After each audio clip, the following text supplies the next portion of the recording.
Hi, my name is Luis Gomez, and this is going to be the sketchbook tour of my progress marker. My progress marker consists of these two characters, which I created, a human and an alien, using their abilities in the middle of a clash. This is a remake of a traditional 2D sketch that I created of these same characters in similar poses, and I created that using a 0.5 millimeter mechanical pencil by Zebra.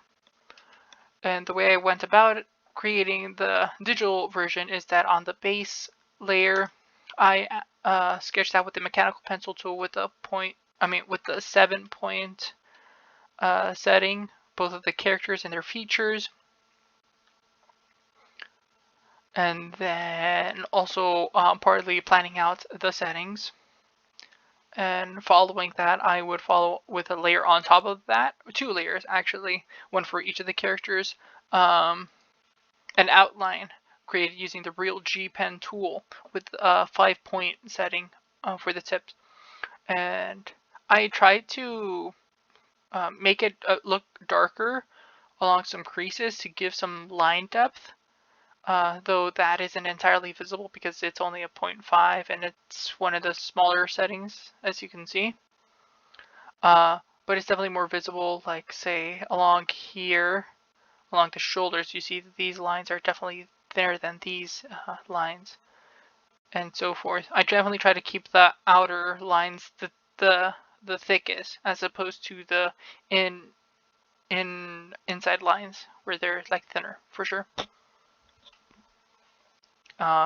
Following the outlines, I did the flat colors, and after figuring out the flat colors, I figured out my light sources. I originally wanted 3, but I ended up making 6 of them. And like when you add in the feet and the powers emanating from them. I don't like how my shading came out with his legs, with the human's legs, but I like how my shading came out a lot more with the alien's legs. I definitely think it represents, it looks a lot more like it's being illuminated as opposed to the human's legs, which look really dark, despite being right next to electricity and lightning. But more than anything, I am proud of how this came out with both of the characters, and moving on from them and towards the setting that they're currently in. The foreground floor, it was easy to create. I just got a muddy brown sort of color and used the brush tool and made like a big stroke across the entire screen.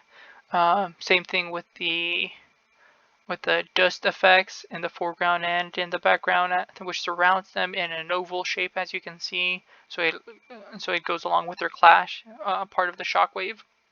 I just use a lighter brown since it's going to be a lot more dispersed, so light makes it look lighter, you know.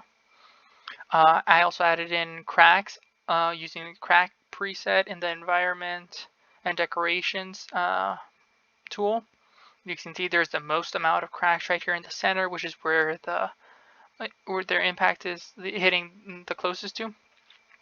And also parts of the ground are illuminated from their powers. And moving on from that to the background, it was a simple gradient from light blue to dark blue. You can see there's the shockwaves in the background, which is implied to be these characters moving at rapid speeds. The clouds I created using the cloud presets on the decorations tool. And also parts of the clouds are distorted around the shockwaves, giving a similar feel to what is currently happening in the illustration. And then with the rubble, was also used using the decorations rubble preset. And the foreground rubble is blurrier than the background rubble because of how much more out of focus it is. And since it is closest to the characters as opposed to the background rubble, it is also the rubble that is probably moving the fastest, which is why it's even more out of focus. And it's also dark because it's not facing the light sources as opposed to the ones in the background, which are facing the light sources, which is why they are lighter than the ones in the background. And I do believe that does it for my sketchbook tour. I hope you enjoyed this. This is how I made this. I'm real proud of it, but I hope I can improve upon it some other day. Perhaps remake it with better lighting and better effects. Thank you so much for your time.